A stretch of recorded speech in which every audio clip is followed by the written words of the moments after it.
Tu t'es déjà demandé pourquoi tu t'accroches à des gens qui s'éloignent dès que tu t'ouvres. Pourquoi tu ressens une peur panique quand l'autre devient distant et pourtant tu restes, tu pardonnes, tu espères. Ce n'est pas de la faiblesse, ce n'est pas un hasard. C'est une danse douloureuse mais terriblement familière qui se joue souvent dans l'ombre de nos relations les plus intimes. Aujourd'hui, nous allons la décrypter ensemble avec bienveillance, compréhension et une approche résolument thérapeutique. Bienvenue sur votre chaîne Cœur décodé. Je suis Angèle Tematio, titulaire d'un master en psychologie clinique et psychopathologie.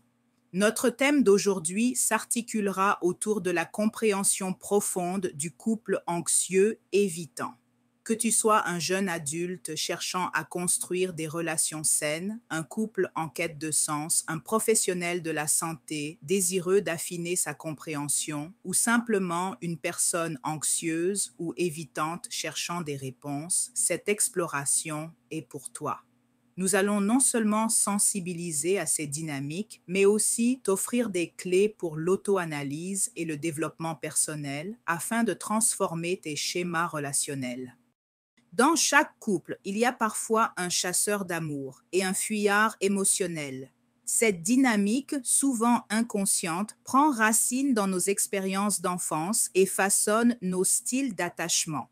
Comprendre ces fondations est la première étape cruciale vers la liberté émotionnelle et la construction de relations plus épanouissantes. C'est une véritable éducation relationnelle qui commence par soi. Si tu te reconnais dans le profil anxieux, tu as peut-être grandi dans un environnement affectif imprévisible. Un parent parfois présent, parfois distant, chaud un jour, froid le lendemain. Cette incohérence a pu t'apprendre que l'amour, ça se mérite, qu'il faut se battre constamment pour le conserver et que la sécurité est toujours à portée de main, mais jamais totalement acquise. Ton système nerveux a appris à être en alerte constante pour détecter le moindre signe de désengagement. Cette expérience t'a rendu hyper vigilant au moindre signe de désintérêt ou de menace de rupture. Tu scannes chaque silence, chaque retard de message, chaque changement de ton dans la voix de l'autre. La peur d'être abandonné est si profonde que tu fais tout pour éviter la rupture, quitte à t'oublier toi-même, à sacrifier tes propres besoins ou à te suradapter. L'évitant, lui, a souvent manqué d'espace ou de sécurité émotionnelle d'une autre manière. On lui a peut-être dit arrête de pleurer, sois fort, tu exagères tes émotions ou ses besoins ont été ignorés. Il a intégré que l'expression des besoins, de la vulnérabilité ou de la dépendance est dangereuse, voire une faiblesse, et qu'il est préférable de compter uniquement sur soi-même. Il a appris à se débrouiller seul, à réprimer ses émotions pour éviter la douleur ou le rejet.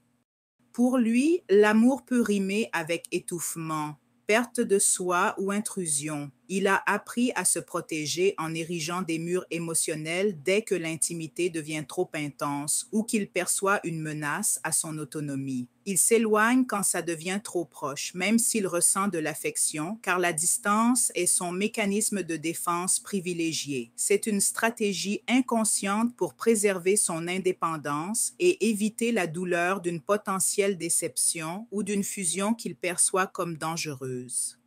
C'est le paradoxe fascinant de cette danse. Ces deux profils, si opposés en apparence, s'attirent irrésistiblement. Ce n'est pas un hasard, mais une reconnaissance inconsciente de leurs blessures complémentaires. Chacun voit dans l'autre une chance de rejouer une scène passée avec l'espoir secret, souvent illusoire, de la réparer ou de trouver enfin ce qui leur a manqué. C'est une dynamique puissante, mais souvent destructrice.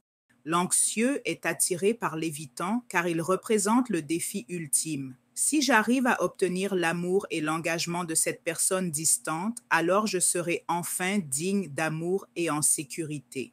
C'est une tentative désespérée de guérir la blessure d'abandon de l'enfance en prouvant sa valeur et en cherchant à combler un vide intérieur. Il est prêt à tout pour briser les murs de l'évitant, pensant que derrière se trouve la sécurité tant désirée et la validation ultime de son être. L'évitant, de son côté, peut être attiré par l'intensité, la persévérance et l'attention de l'anxieux. Cela valide son besoin d'être désiré et important, sans pour autant le forcer à s'ouvrir immédiatement ou à s'engager pleinement. Il peut se sentir valorisé par cette quête, tout en gardant une distance de sécurité qui lui est familière et confortable. C'est une dynamique où il peut maintenir son indépendance tout en ayant un lien, ce qui correspond à son besoin de contrôle et d'autonomie. Cette attraction est souvent basée sur une complémentarité illusoire, une sorte de puzzle où les pièces s'emboîtent, mais de manière dysfonctionnelle. L'anxieux cherche la fusion, la proximité constante, la réassurance. L'évitant cherche l'autonomie, l'espace, la non-dépendance. Ils se complètent en apparence, mais cette complémentarité est en réalité une réactivation de leur schéma de survie et de leurs blessures profondes. L'un tire, l'autre repousse, créant un mouvement perpétuel qui empêche une véritable connexion authentique et sécurisante. Cette danse, bien que familière, ne mène nulle part. Elle use, abîme et vide les deux partenaires de leur énergie émotionnelle, les laissant épuisés et insatisfaits. Une fois la relation établie, le piège se referme et le cycle s'intensifie.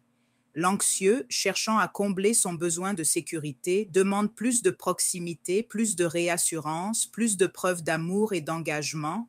Il peut devenir plus exigeant, plus collant ou exprimer ses peurs de manière intense. L'évitant, se sentant acculé, envahi et menacé dans son autonomie, donne moins, se retire émotionnellement ou physiquement et cherche à retrouver son espace et son indépendance. C'est un cercle vicieux qui s'auto-alimente, chacun réactivant les peurs de l'autre.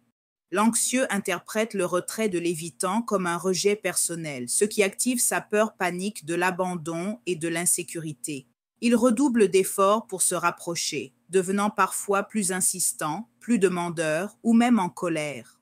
Cela ne fait qu'accentuer le besoin de l'évitant de s'éloigner, car il perçoit cette insistance comme une menace directe à sa liberté et à son autonomie, confirmant ses craintes d'être étouffé ou contrôlé.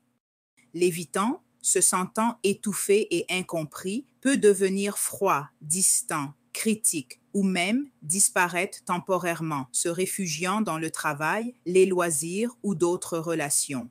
Cela confirme les pires craintes de l'anxieux qui se sent rejeté, incompris et non aimé. Le cycle se répète, l'anxieux se sent rejeté, l'évitant se sent acculé. Ils s'éloignent, puis reviennent, attirés par la familiarité de la dynamique et l'espoir d'un changement, mais sans jamais résoudre le problème de fond. Au fond, personne ne se sent vraiment aimé ou en sécurité. Chacun est juste activé dans sa blessure la plus profonde, créant une souffrance mutuelle.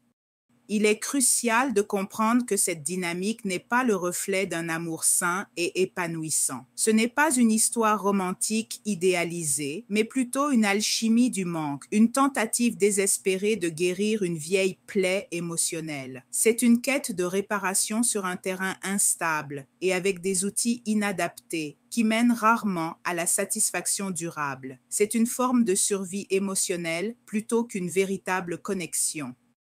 Dans cette danse, l'amour est souvent conditionnel et basé sur la peur. L'anxieux pense qu'il sera aimé s'il arrive à changer l'évitant ou à le faire s'engager pleinement. L'évitant pense qu'il peut aimer tant qu'il n'est pas envahi ou qu'il peut garder le contrôle total de ses émotions et de son espace. Ce n'est pas un amour basé sur l'acceptation mutuelle, la confiance et la sécurité, mais sur la peur de l'abandon ou de l'étouffement et sur des attentes non satisfaites.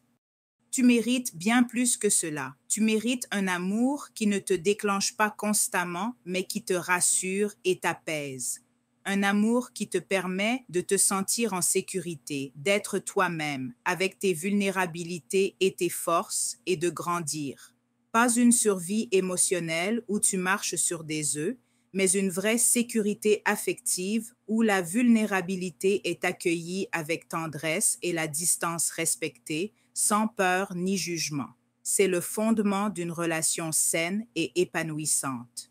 La première étape et la plus courageuse est de voir cette dynamique en face, de la nommer et de l'accepter, de te dire ce n'est pas de ma faute si j'ai développé ce style d'attachement. C'est une stratégie de survie apprise. Mais maintenant, c'est ma responsabilité de le comprendre, de l'analyser et de travailler dessus pour mon bien-être et celui de mes relations. C'est un chemin de développement personnel profond qui peut mener à une transformation radicale de tes relations et de ta vie.